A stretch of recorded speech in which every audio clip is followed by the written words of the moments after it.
here with Touratech USA from our showroom in downtown Seattle, and we're going to be installing the KTM 790 Adventure and Adventure R crash bars on this bike behind me.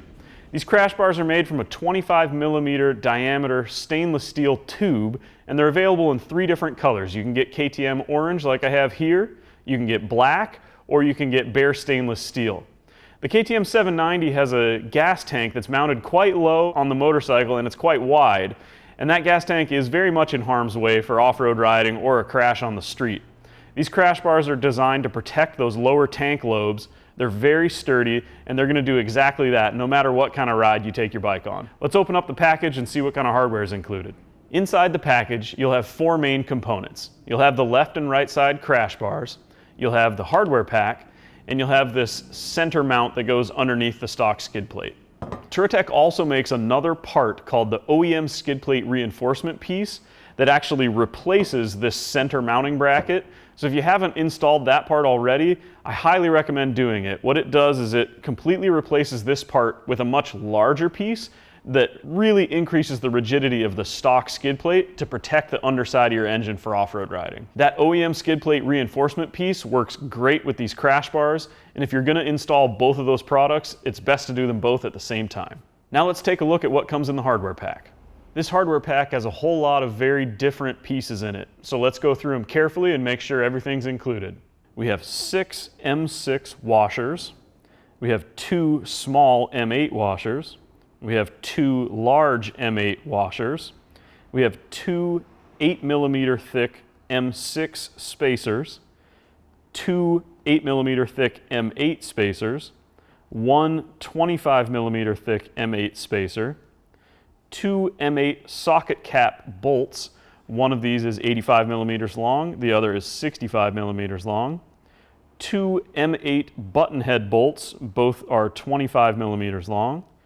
3 M6 12mm long button head bolts, 2 M6 by 25mm long button head bolts, 2 M6 by 25mm socket cap bolts, 5 M6 nylock nuts, 2 M8 nylock nuts, 2 black plastic plugs for the ends of the crash bar tube.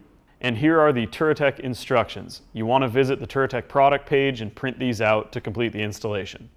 Now let's take a look at what tools are required to do the job. To complete this installation, you'll need thread locker, anti-seize, a ratchet tool, a 10mm and 13mm spanner wrench, an 8mm socket or a Torx T30 driver, and 4, 5, and 6mm Allen drive tools.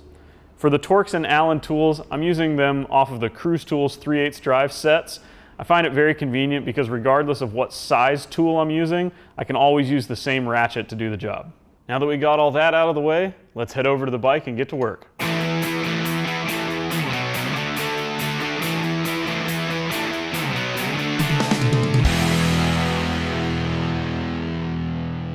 The first step is to remove the stock skid plate. To do that, you access 6 bolts, 4 at the front and 2 at the back.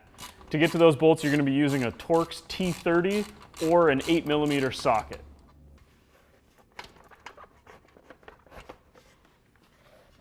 Now that you've got the skid plate off, we need to remove these 3 bolts here that hold the bracket on the underside of the skid plate, as well as these 2 bolts that attach the plastic tank protectors to the skid plate itself. Now that you have the stock skid plate all stripped of its brackets and bolts, it's time to pick up the center bracket that you're going to use and get to work installing it. If you are going to be installing the OEM skid plate reinforcement, you're going to use that piece only. You are not going to use this bracket for installing your crash bars. For this situation right here, we're just going to install crash bars, so we're going to use the crash bar bracket, put it in place right here. To install this bracket, we're going to start with 3 of the M6 by 16 button head bolts. You'll also need 6 of the small M6 washers and 3 of the M6 nylock nuts. Be sure to apply anti-seize to all 3 of these bolts before getting started. Now that the 3 center bolts are loosely installed, we're going to install the 2 side bolts that go through the plastic, the stock skid plate, and the bracket. To do that, you're going to use 2 of the M6 by 25mm long button head bolts, 4 of the large M6 washers, and 2 of the M6 nylock nuts. Again, anti-seize goes on both of these bolts before you insert them. Now that you have all 5 bolts loosely installed, you can go through with your 4mm Allen drive and a 10mm spanner and tighten all of them up. The torque for these bolts is about 8 Newton meters, so about 6 foot-pounds.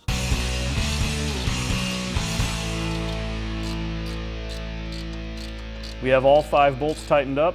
The last thing to do is to take the 2 rubber bumpers off of the stock bracket that you removed and reinstall them into this Touratech bracket. They have little tails on the end of them. You just stick the tail through the hole, grab it with a needle nose plier, and pull it until the end of the thing drops through the hole. Once that's done, it's time to put the skid plate back on the bike.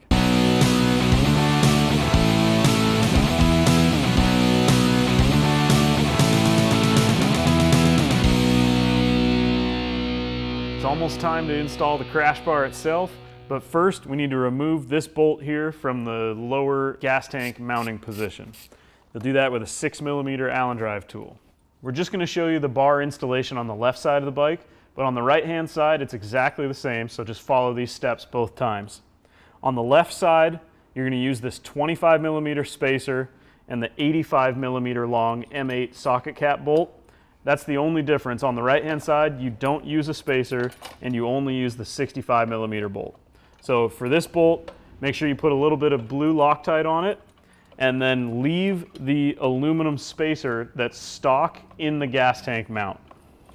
Now for the front mounting position, we're going to use one of the M6 by 25mm socket cap bolts, one of the large M6 washers, and one of the 8mm thick M6 aluminum spacers.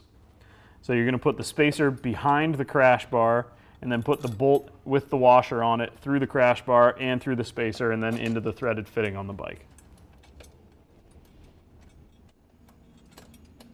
In the rear mounting position, we're going to use one of the M8 by 25mm button head bolts, one of the M8 8mm thick spacers, a large M8 washer, and an M8 nylock nut.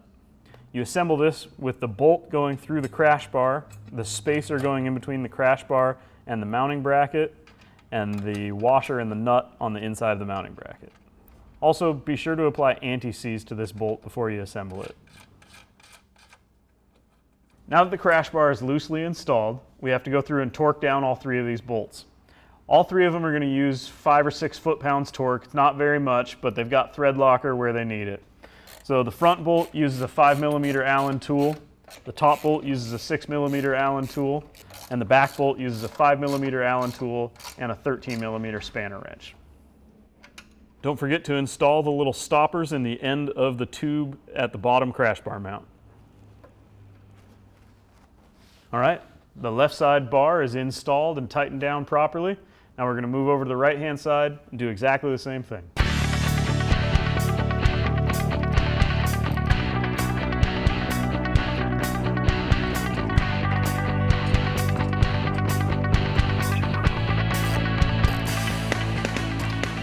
Both bars are now fully installed and all the bolts are torqued down properly. This crash bar installation is complete.